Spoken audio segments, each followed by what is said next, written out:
Hi అండి, welcome to my channel.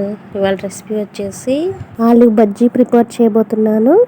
Skin మొత్తం peel చేసేసి వాష్ చేసుకొని పక్కన పెట్టుకోవాలి. స్లైసెస్ని కట్ చేసుకొని పక్కన పెట్టుకోవాలి. ఒక కప్పు శనగపిండి తీసుకొని అందులో మనం 1 table spoon salt, 1/2 tea spoon వాము వేసుకొని వాటర్ యాడ్ చేసుకొని మిక్స్ చేసుకోవాలి.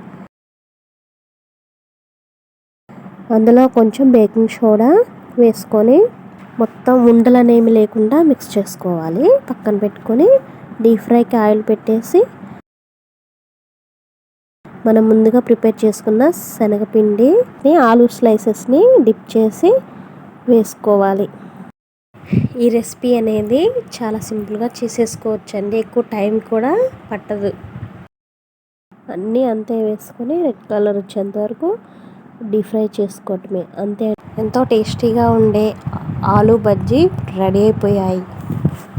ఈ వీడియో మీకు నచ్చినట్టయితే లైక్ చేయండి, నా ఛానల్ని సబ్స్క్రైబ్ చేసుకోండి.